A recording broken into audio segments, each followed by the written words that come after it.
Havlicek steals it. Havlicek stole the ball. Down goes Frazier. Down goes Frazier. Down goes Frazier. United to Amici. Amici powers in.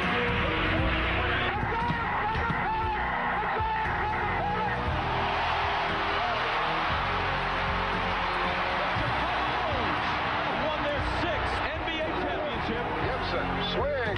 This is going to be a home run. Unbelievable. Don't believe what I just saw.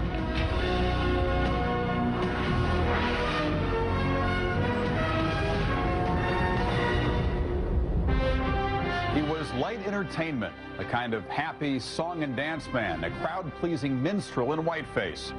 But when he wiped away the grease paint, we were left with a serious actor of transcendent talent, whose compelling performances in and out of the ring were the stuff of high sports and political theater.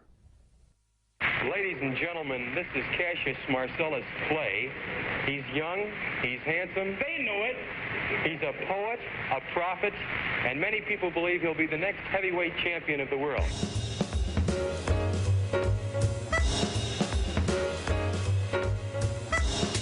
He was essentially seen as a trash-talking buffoon. Every picture that you saw of him, he had his mouth wide open and was looking all crazy and out of control. I'm handsome, I'm fast, I'm pretty, and can't possibly be beat. He was a fighter, fine, but he was a performer. He was an artist. He knew not only whether he was losing the fight or winning the fight, but he knew when he was losing the crowd. He put on a show before the fight, he put on a show during it, and after it, he was even better. He changed the way athletes acted with the media and the way the media treated athletes. Well, my goodness, you'd ask Muhammad Ali any of these questions, and he'd soar off into great flights of either poetry or bombast. I mean, you never knew it was going to come out of the man's mouth. I'm the greatest. I'm knocking out all bones. And if you get too small, I'll knock you out. On one hand, he might say at different times, I'm Wyatt Earp, I'm Bat Masterson, I'm Moses. And then sometimes later when somebody would say, oh, you're Moses, you're Jesus, you're the greatest, he was like, nah, I'm just another nigger trying to get bigger. Ali's hair-triggered candor often threw fresh light into corners of his life not recorded by the cameras. Muhammad Ali wouldn't have a thing to do with women when he was a young fighter. Boy, when he discovered them, wow, did he make up for lost time. Chris Dundee told me one time that he handled 30 in one day. 30. The night before they fought Joe Bugner, there was a woman in every room on his floor, and he's going from one room to the next. What do you think is wrong with you? What is wrong? What are your faults? Well, I have a lot of faults. Like what? What's the worst? I can't tell you my worst fault because I'm married. Unbeaten in 19 fights and still known as Cassius Clay, his focus wasn't on women as he trained in Miami Beach in the winter of 1964 for his first title shot. Virtually no one thought that Cassius Clay had a chance to beat Sonny Liston. Certainly Sonny Liston didn't. Sonny Liston was one of the scariest presences on the sporting scene ever. This was a guy who had been arrested probably 100 times. He was a strong-arm man for the mob. I know a lot of guys that completely collapsed when they used to see the guy. I saw Liston knock a guy's teeth out with a jab. He was your worst dreams. He was the guy when you owe your bookie and you didn't pay, they sent Sonny Liston after you. He was Dr. Death. That was a picture of Clay on the cover of Time magazine. Liston dropped the magazine to the ground, looked at it, and broad daylight pulled out his penis and just urinated on it. Clay countered with his own brand of outrageous bravado. I see that barrel in the street, I beat him before the fight. You'd actually take him on before the fight? Beat him like I'm his daddy. When he's getting ready to fight, he drives his bus onto the front lawn at Liston's house in Denver. Come on out here and fight. I'll fight you now, you big ugly bear. Now it's a show. That's a sham. That's a publicity man's dream. Screaming, hollering, yelling, now I got you, big bear, where are you going to go hide? And the more he ran it, the more he ran, the more it became apparent to the big bear that this guy was crazy. While Sonny simmered, Clay often turned his training sessions into the stuff of high comedy, drawing a who's who in the entertainment world. The five of us were in this dressing room waiting for Muhammad Ali, and suddenly the door bursts open and he gathers up all the Beatles and he says, "Okay, Beatles, stick with me and you'll make some money." It was just a magic moment. The Beatles, Cassius Clay, this new era in America. And then afterwards, as they're leaving, he turned to me and he said, "Who were those little faggots?" But behind the rough humor, Clay was engaged in private consultation with black Muslim leader Malcolm X. A veiled metamorphosis was underway. The butterfly called Cassius was changing his colors. Meanwhile, the show went on. Liston arrives here in Miami. Muhammad find out when the plane arrives. Chased him with a cane. "Come here, Bear. I'll get you, Bear." At the weigh-in, Ali went berserk. He was stomping his cane on the ground and wandering around and shouting and screaming. And we all thought it was fear, because the classic defense against fear is noise. A lot of serious writers thought that Ali was so terrified and in such a panic that he didn't know what to do except to scream, yell, chant, maybe hope that they would not allow him to go on that night. Sonny Liston's eyes widened, because nobody knows it then, but the only thing Sonny Liston was afraid of was a crazy person. And then his blood pressure went up to 200 over 180 or something like that. Well, the absolute proof that he's crazy. And all of that was sham. Gets back in the limousine and he's got perfectly normal blood pressure, and did have all afternoon. That night of February 25th, 1964, Clay's moment of truth. When he stepped into the ring, he was so much bigger than Liston. We hadn't figured it out. Liston wanted to give the image of being invincible, to the point of stuffing towels under his robe. My guy was bigger. At 6'3" and 210 pounds, Clay was also younger, faster, and sharper. The challenger is jabbing all over body, head, and right hand. The best punch of the fight so far. This 8-to-1 underdog was outrunning him, outgutting him, and shaming him. Kid is moving, popping a jab, but every once in a while he stops and throws a right hand that rips up cuts under this guy. Liston had the mentality of a bully, and when someone stood up to him and was outwitting him and out-hitting him, he just completely fell apart. So now some magical moment that was similar to something that had happened in a couple other Liston fights. The eyes of Cassius Clay start burning. Liston put an astringent on his gloves or shoulders or in some way that rubbed into Clay's eyes, and people thought Ali was quitting when in fact he just couldn't see. When he came back and he says, "Cut the gloves off." I said, "Sit down, it's a title." Get him down and I put the water in his eyes. I'm wiping him clean. Now some of the black Muslims at ringside start storming the corner because they think that the white devil, meaning Angelo, is putting something in rather than trying to find out what it is that he's got in his eyes. Angelo's life was at stake. If he'd had to stop the fight and that would have been it, Angelo would have been in for a big beating, at least, if not death. About those guys, forget about it. I would have took a shot at one of those guys that came at me. But he said, "You can't see, I can't see." I said, "Muhammad, run." They're yelling from Cassius Clay's corner. Something got in his right eye. He's blinking badly. I knew Muhammad had him when the guy couldn't do nothing with him. He's teeing off on him with his best shots. Halfway through the round, kid reacts, gone. Liston had no shot. When Liston didn't answer the bell for the 7th round, Clay, at 22, was king of the world.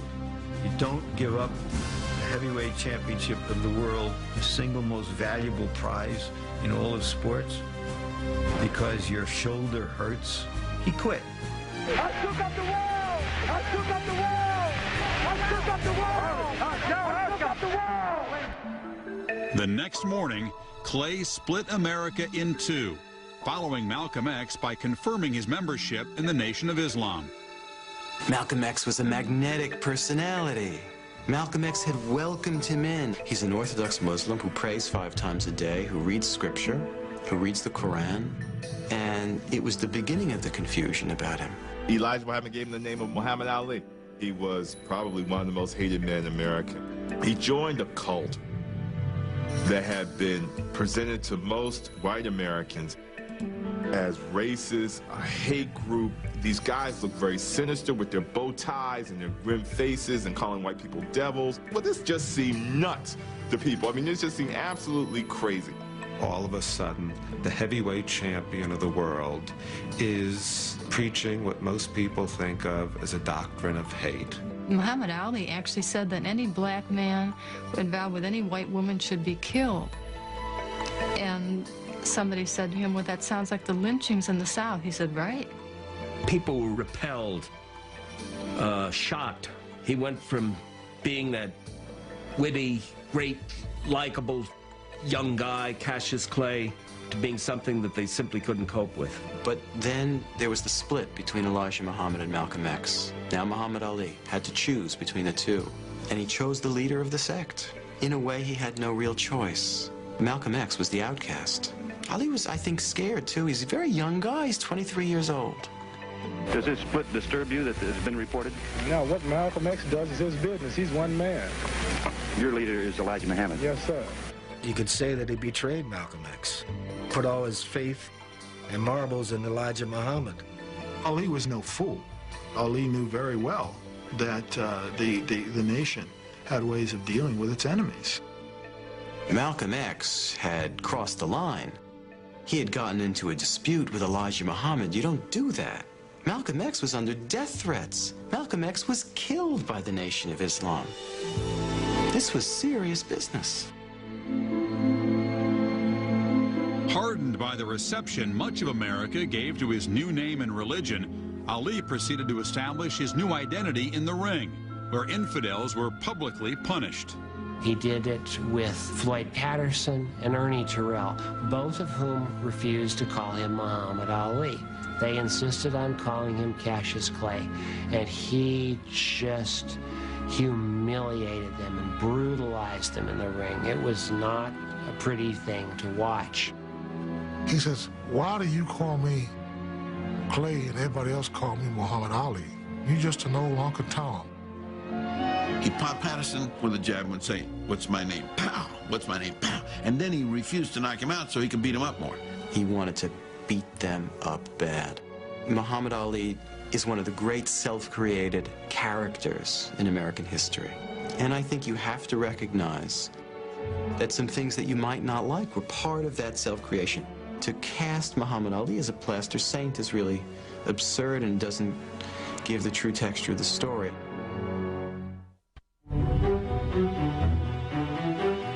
The Louisville of Ali's youth was Jim Crow South. It was a place where blacks had their own parks, parts of movie theaters, shops, schools.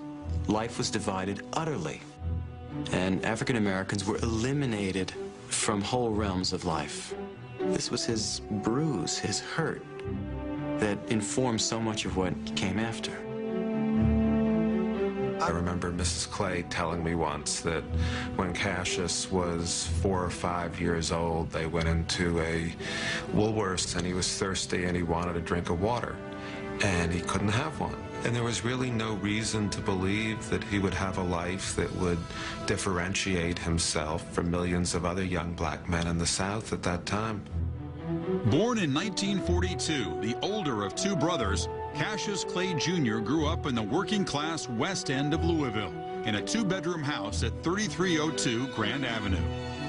Muhammad's mother was a very soft-spoken, warm, friendly person. Seemed to care about all the kids in the neighborhood, and perhaps Muhammad inherited some of that from her.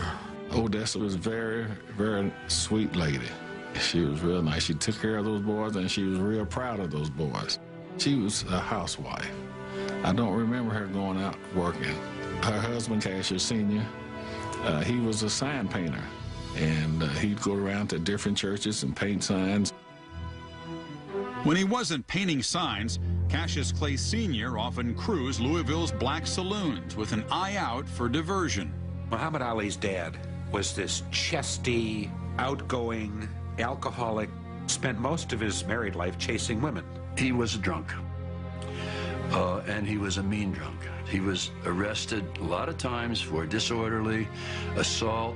One night, the police were called there. The father, Cassius, was gone, and Muhammad Ali had a slash in his thigh, obviously from a knife or a razor or something like that. And I talked to the policeman who rolled out to the scene, and he said they didn't want to prosecute. They didn't even want to tell me who did it. He said, I was pretty sure that Cassius Sr. did it. There were some heavy-duty scenes in that house. Part of what lay beneath his father's erratic behavior was an anger as old as slavery. The interesting thing about his name, Cassius Clay, is that it comes from a slave owner, but a slave owner who freed the slaves on his plantation and became an abolitionist politician. So in fact, the family had great pride in this name. Despite the historical honor of the family name, Clay suffered scholastically, finishing high school 376th out of 391 students. He fared no better on the social front. He wasn't shy, but you knew that he was not, as we used to say, a player. Muhammad had a crush on one of my classmates, and the story has it that he walked her home, and after he walked her home one night, she kissed him on the cheek, and they say he fainted. Clay came of age when something important was taken from him. Cassius Clay, 12 years old, had his bicycle stolen. A beautiful red Schwinn, and he was angry, very angry.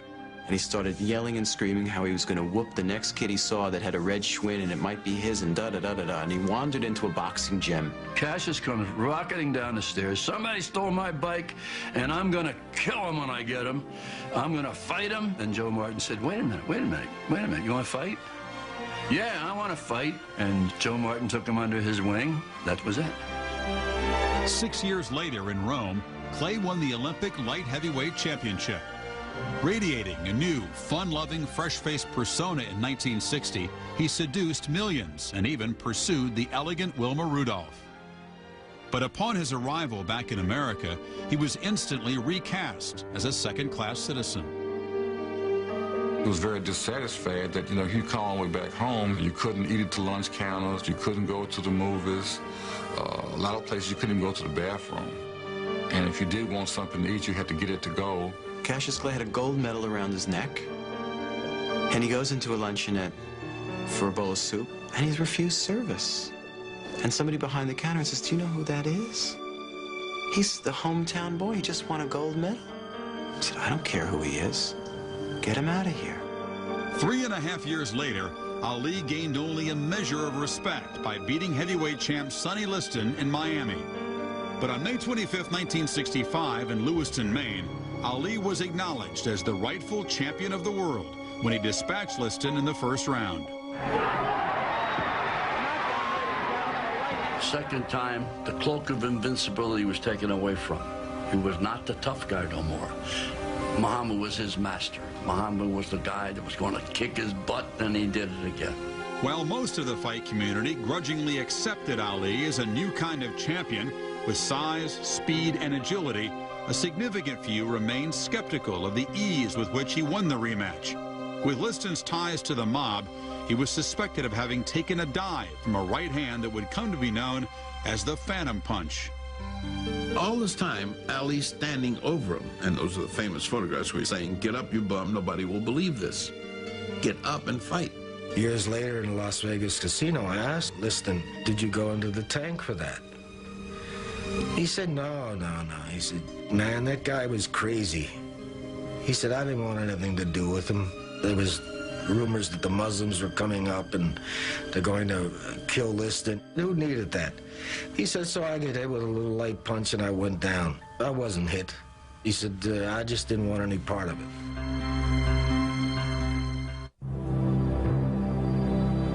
When we return, Ali faces his two toughest opponents, the U.S. government and Joe Frazier. It's probably the greatest risk that he ever took because, the United States don't play with you when you start dealing with things about your country. Joe Frazier became the heavyweight champion of the world. But the heavyweight champion of the world, the real guy, was in confinement for about 3 years. Now, these guys have to prove who the real champ is.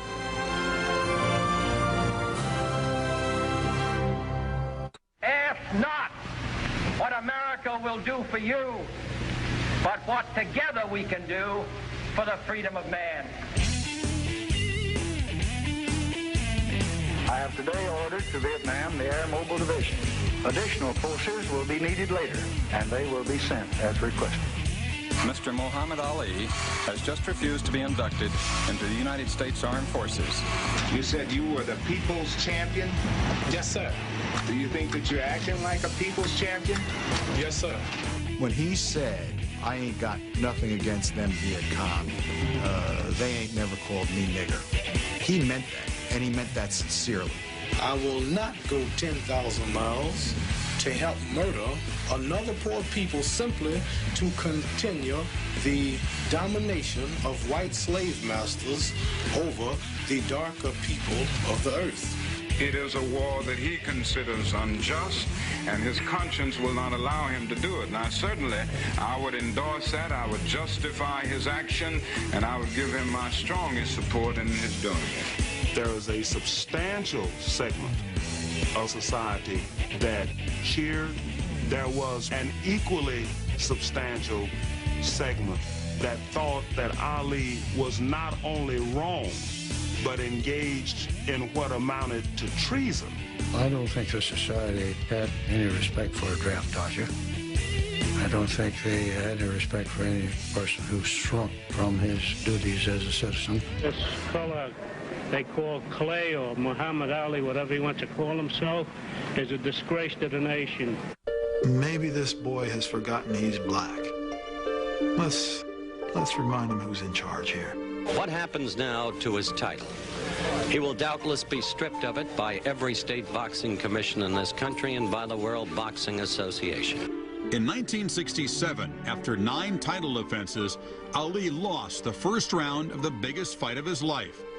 But even as his lawyers appealed his conviction, a fundamental shift was taking place in America.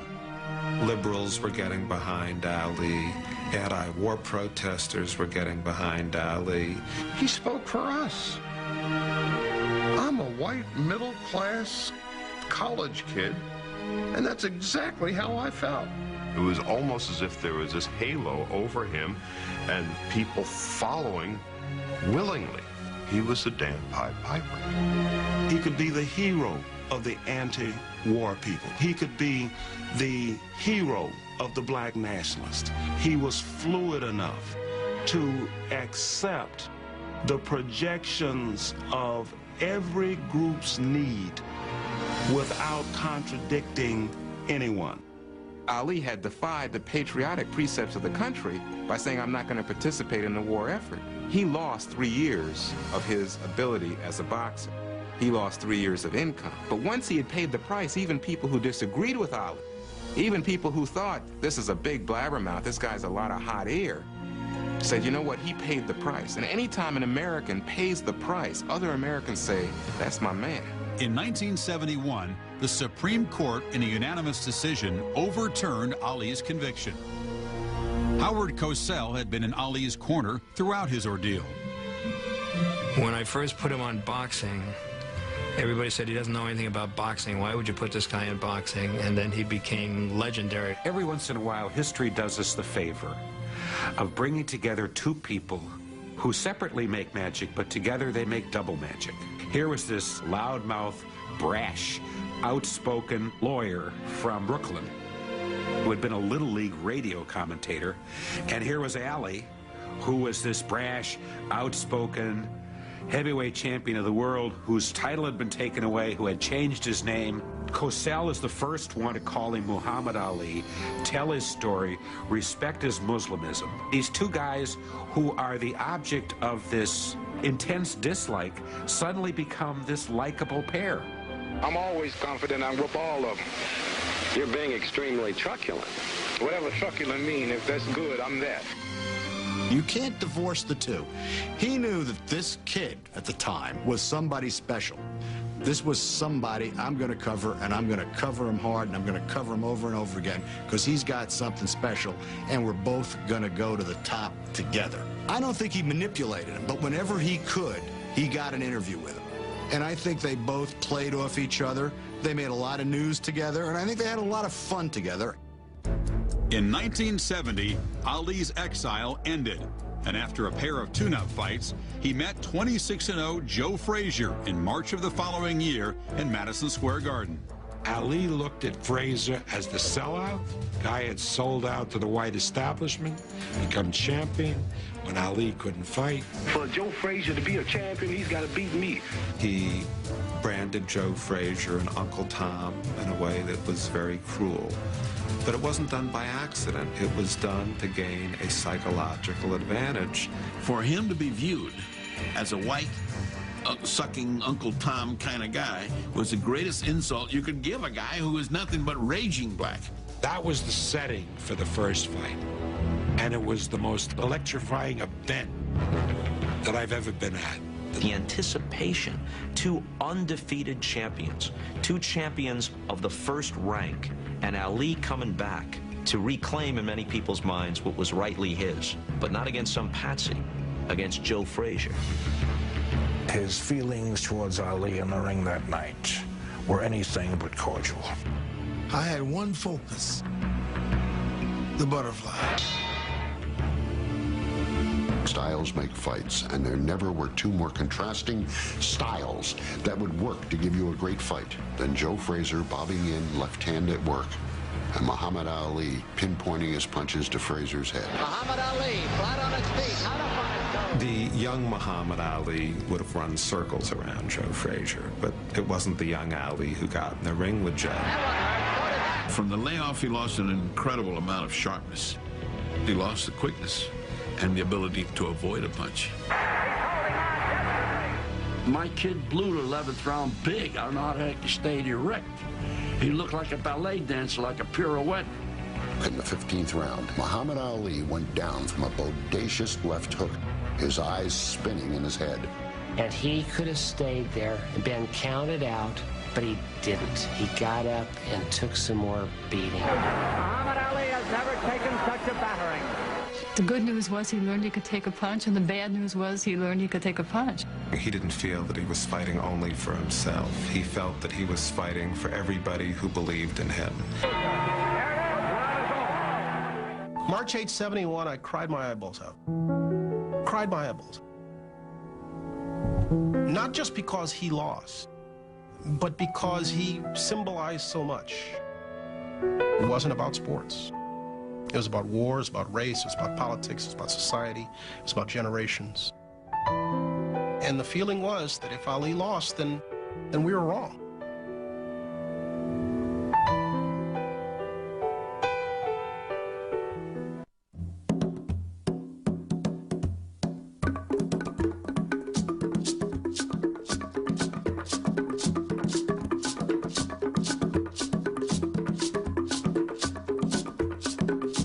When Muhammad Ali fought George Foreman, it was the first Liston fight all over again. George Foreman had knocked out Joe Frazier. I've seen people knocked down, but to this day, I've never seen anybody knocked up and then down, like a basketball. And this is Joe Frazier. Frazier's knees buckled. He is down. He is down for the fourth time in the fight. Ali looked like he was a fading champion who didn't have the speed anymore, who took a lot of punches, and who was about to get back down. My biggest worry is where were we going to take him when he got hurt? Although he had defeated Joe Frazier in their rematch 9 months earlier, Ali was no longer as sharp as he had been. But what time had stolen from his body, Ali made up for with a fully developed genius for psyching out an opponent.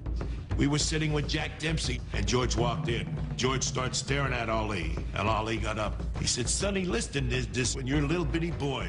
You think I'm scared of you? You're nothing. I'll whip your butt right here. And Foreman walked away, and Ali sat down, looked at Jack Dempsey. He said, I just won round one. But round one would have to wait. A cut over Foreman's eye delayed the fight 5 weeks, allowing the challenger to marshal millions. Muhammad Ali and the people of Zaire entered into a perfect marriage. They had a rally to see the two fighters. Ali got out on the running track and started calling to people, and he had found out how to say kill him in their language, which was Boumaye.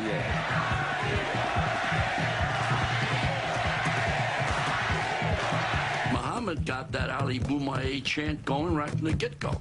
He was the hero. The other guy was the enemy. George was the enemy. So by fight time, I doubt that there were more than a handful of people in Zaire who weren't rooting for Ali.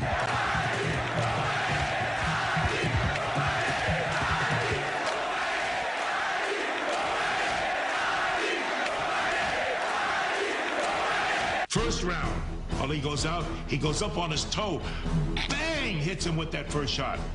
Now, what does Foreman do? With the gloves, cuts the ring off. Ali goes back on the ropes. The whole time we were there, all we did was had sparring partners pressing him to the rope so he could spin this way, spin that way. The whole thing was whatever you do, don't stand still. Don't let this guy stand in front of you. He hits George. Then he goes back on the ropes. The rope-a-dope. The rope-a-dope. Come on, George. You ain't nothing. Show me something. George is throwing punches. Bang, bang, bang. Everybody be saying, get on the ropes, Ali. Get on the ropes, man. Float like a butterfly. Sting like a bee. We're screaming at him in the corner. And he said, shut up. I know what I'm doing. This guy's not hurting me. It was a huge, brilliant gamble. But one that could have backfired on him very easily. I mean, it was just staying on the ropes, being hit. I did hurt this guy a lot. I hurt him more than a lot. But I've never faced anyone with that kind of bravery before. George Foreman got exhausted. He missed a lot of shots, and he was catching arms and everything else. So that's what emptied George Foreman's tank, missing them. I hit him hard in the side. I mean, I got a good shot. And he said, is that all you got, George? And I remember thinking, yep, that's about it. And he worked over the shoulder.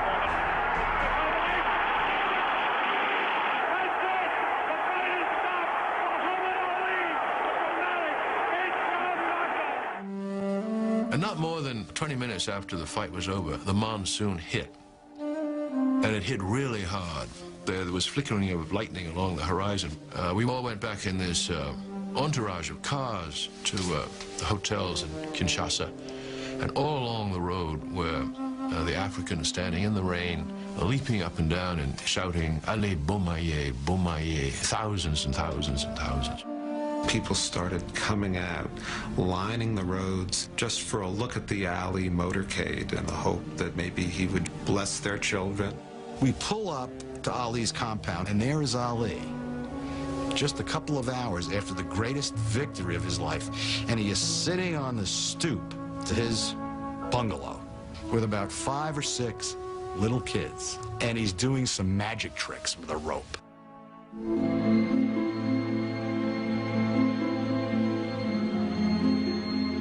Less than a year later, Ali arrived in the Philippines to defend his title and settle an old score with his nemesis, Joe Frazier. It will be a killer and a chiller and a thriller when I get the gorilla in Manila. Manila wasn't about the heavyweight championship of the world. There was something much more important at stake. Muhammad Ali and Joe Frazier were fighting for the heavyweight championship of each other. They both understood that whoever won this fight, well, that's who history was going to recognize as the greater fighter. Frazier's smiling as Ali talks to him.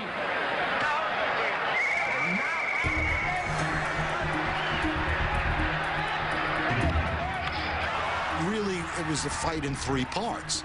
The first part, Ali is just whipping on Frazier. I mean, he's tagging him, Somehow, in the middle rounds, Frazier comes through. Frazier starts wailing, he cuts off the ring, he gets him on the ropes. He was killing Ali. Ali tried to regain the psychological edge by looking at him and saying, Joe Frazier, they told me you were washed up. And Frazier said, they told you wrong, pretty boy. Closest to life and death I've ever seen. Two equally matched fighters at the top of their form with an intense competitive edge on each other, if not dislike, actual hatred, if you will. It didn't seem that you could survive that. By the 12th round, Ali had regained his edge over Frazier. It was only a question of whether he could last. It looked like Ali was going to have to quit in the corner. because he was getting so beat up. He said, I feel like I'm dying. This must be what death feels like. Frazier could not see, and Ali knew what he had to do to win, and he could keep wailing away at will with that jab in his eyes. Joe came back to the corner at the end of the 14th round, and I said, it's all over, Joe. He said, you can't see, and I know it. I said, I can visualize it. Don't worry about it. He said, no. So I said, okay. Shut it down. I think it's going to be over. It's all over. It was a climax to Ali's career, and he collapsed right on the canvas at that point. He had nothing left to give.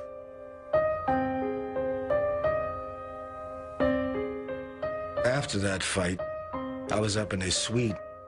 The blood-red sun was dropping over Manila Bay.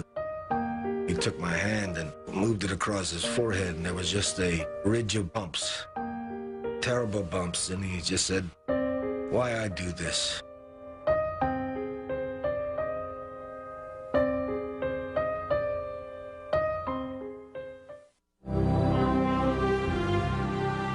When we return, in an ill-advised match, 38-year-old Muhammad Ali is reduced to helplessness against a respectful Larry Holmes. I told the referee at the time, Richard Green, I said, look, why don't you start the fight? I mean, he can't take you. See, he's helpless. What do you want to do, kill him?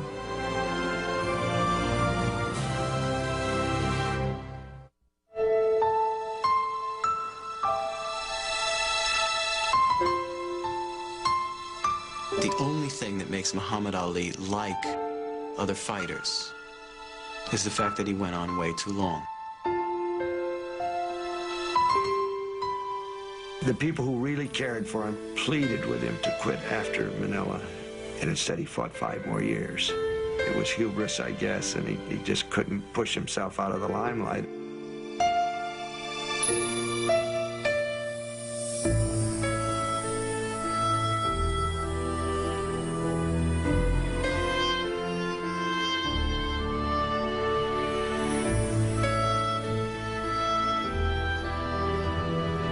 I begged him to quit. He said to me, I want to show you something. And he took his shirt off. It was absolutely mind-boggling. He looked exactly the way he looked when he fought Sonny Liston the first time. And I said, that doesn't prove anything, Muhammad. And he said, well, I fooled you then, and I'm going to fool you tomorrow. And I wish he had. This is the guy who beat Frazier. This is the guy who beat Foreman. He's going to do it again. This is incredible. And then they rang the bell. And within a round, you knew it wasn't Ali. Ali has said he doesn't want to go out the way Joe Louis did and others have. But you wonder, is Ali just fighting physiological laws that can't be overcome? 2 or 3 days before the fight, after Ali had day after day been talking to the press and giving the media his entertaining diatribes, things changed. He was up there one day talking, and the press had already had its fill of it. And pretty soon as he's talking, there's a little buzz in the room. Then a little bit more time would go by, and there was more buzz. And pretty soon nobody was listening to Ali. That was almost as sad as the actual fight when Ali lost so badly and ended the fight almost cowering in fear. His hands are no longer busy. His feet no longer swift. And Ali is learning that even he cannot be forever young. To watch him just get beaten up without putting up a fight. It's just standing in a corner, just being beaten to a pulp. Brought tears to my eyes. And I remember sitting there at ringside and Holmes shouting to the referee, stop this, stop it, I'm gonna hurt him. And then, boom, hitting him. I don't think Ali hit him 5 times all night. It was the saddest sports event I ever covered. Oh, he's ready to go. This must be stopped. It is a sad way to end. Check him out. What you want to do? The game's over. I'm the chief second. All right. I stopped the fight. All right.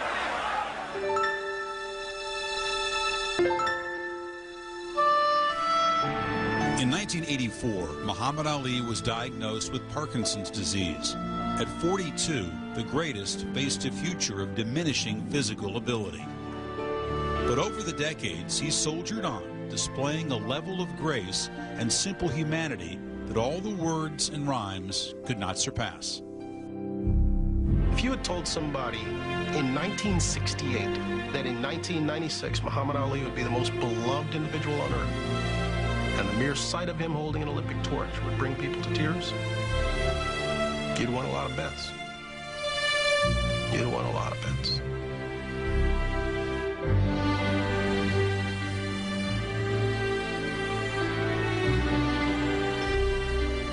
We were both on the dais at an awards dinner from the Boxing Writers Association.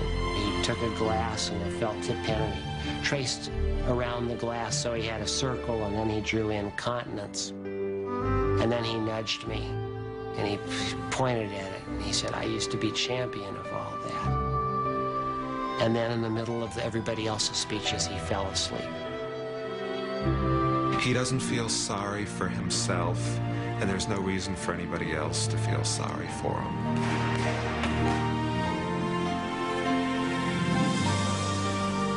He lives a very satisfied life. He does exactly what he wants to do when he wants to do it. God has blessed him many times over and continues to bless him. So there's nothing for him not to be happy about.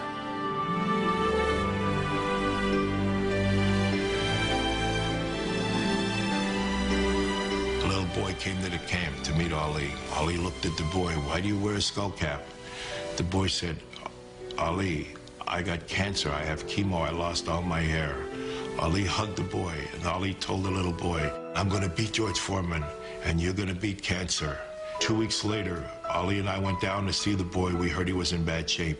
And when we walked in, Ali said, "I told you I'm going to beat George Foreman, and you're going to beat cancer." And the little boy looked Ali in the eyes with his big blue eyes, and he said, "No, champ, I'm going to meet God, and I'm going to tell him I know you."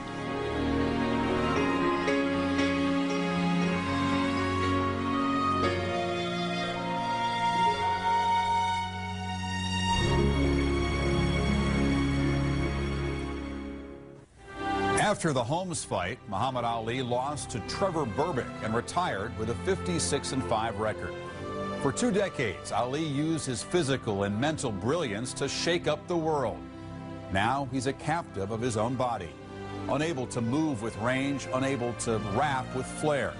The man who spoke for half the world now rests quietly on a secluded farm in Michigan. For ESPN Classics Sports Century, I'm Chris Fowler.